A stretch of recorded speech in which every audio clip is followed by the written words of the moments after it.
Hey, it's Vanessa Vaughn, the founder and chief resilience officer of Asfalis Advisors. We're here for another discussion with the Crisis Corner Cafe. The topic is disrupting human trafficking. And again, this is a conversation for business owners, entrepreneurs, chief operating officers, chief risk officers, chief security officers, those of you who are responsible for managing a global operation and you really want to be aware of what are those things that could potentially be blinders and how can we make sure that we're bringing them to the forefront from a business perspective. This is an informal video and it's just meant to have a discussion, have an honest and open dialogue, and to be able to help you guys resolve some of the challenges and the opportunities that you may be experiencing. So what is human trafficking? It is essentially illegally transporting people from one country or an area to another. It's typically the whole purpose behind it is for sexual exploitation or for forced labor. There is no single indicator of how to recognize human trafficking, but there are several signs that you should probably be aware of. Typically, victims travel together. They have identical tattoos or they're branded in different places on their body. And they also typically may not be able to identify where they are or why they're there.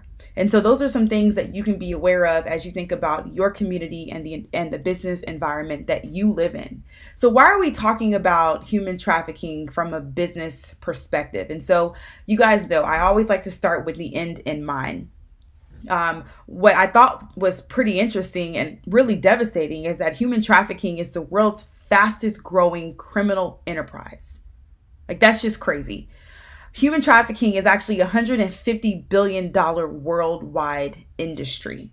So it tells you that it's a very profitable place. 81% of those who are in a human trafficking situation are trapped into forced labor.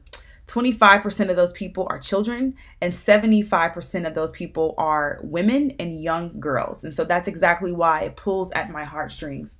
And what I thought was pretty interesting as well is that it's happening in multiple environments, from sports and entertainment, international business, the transportation and supply chain world, even Indian reservations. And so we have the Kentucky Derby coming up. It was inaugurated in 1875. It's an annual event that happens on the first Saturday in May at the Churchill Downs racetrack in Louisville, Kentucky.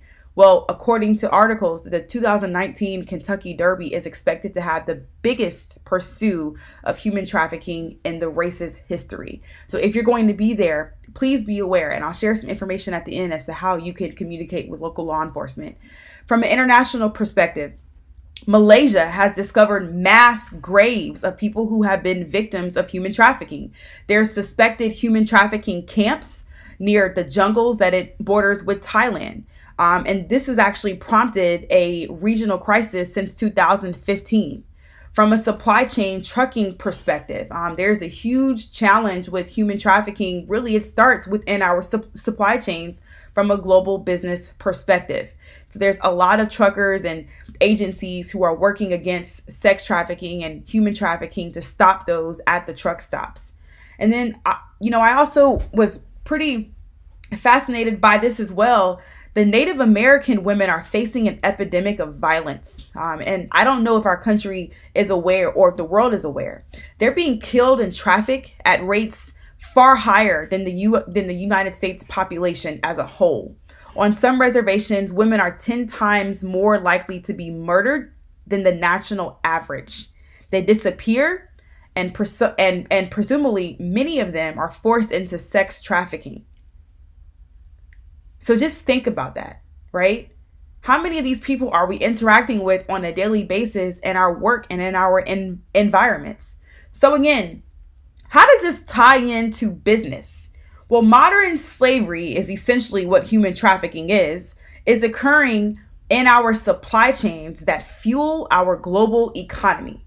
That's why it's important to business. If you have a vendor, if you have a supplier, if you're moving products from point A to point B, if you're shipping it, trains, planes, or automobiles, right? It's happening right in your back door. It's a human tragedy. It's damaging some of the world's largest and most trusted brands. And then if you think about, well, Who's responsible? Where does this conversation start at? Who can kind of fuel this information? Most companies should have a corporate board of directors. And this team of people is responsible for determining what is a material issue for the company and what they should be reporting on. They identify and disclose on material, environmental, social, and governance, ESG issues that are facing the company. That's where this conversation can start. So what happens? What's the impact, right? Well, think about it. From a consumer perspective, if you find out that your most trusted brand has not done their due diligence and has created the vulnerability of human trafficking within the supply chain, what do you think that consumer reaction to modern slavery can do to your brand? The damage that it causes to you, your stock prices, having negative effects on your employee morale. We all know when morale is low, productivity is low. When morale is high, your productivity is high. And it makes it very, very difficult for you to attract new employees, new customers, new consumers to your brand. So how can we help? Asfalis helps you by improving the management of your labor supply chain risks. Essentially, we help to save you money. We save you time because we have the opportunity to help build sustainable public-private partnerships. There's quite a few things going on, from the California Transparency and Supply Chains Act to the United Kingdom Modern Slavery Act of 2015, as well as the Sustainable Stock Exchanges initiatives, which are working with corporations and government agencies to be able to better identify the root of these challenges, but then more importantly, to be able to put the resources behind it to eliminate this vastly growing industry of criminals. The company that typically fails to take action to address risks to people are the ones who will suffer the most. And that's just the reality, folks. Your reputational risks and just risks in general to your business are at stake here. And so you need to be having transparent, open conversations now with your leadership team. So if you're listening to this, take this back to your chief security officer, to your chief operating officer, to your chief risk officer. If this is not something that has come up on your risks reports or your corporate security reports or within your supply chain conversations, now is the time to be having this conversation. So I want to know, what do you think? Have you seen human trafficking in your community? Are you addressing it from a global supply chain perspective?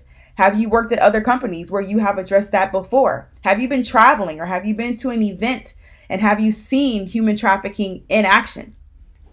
If you are a victim of human trafficking, there are resources for you.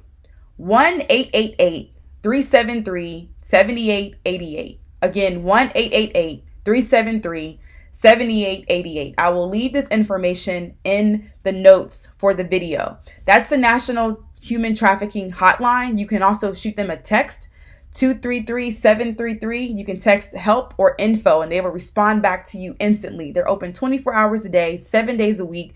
They have the ability to communicate with you in over 200 languages, and the website for them to help you even more is called humantraffickinghotline.org. If you have enjoyed this content, please be sure to sign up for exclusive content on our website, follow us on social media, and please be sure to leave a comment or post. I would love to hear about what you think about it. Once again, thank you for tuning in to Crisis Corner Cafe. I am the founder and chief resilience officer, Vanessa Vaughn.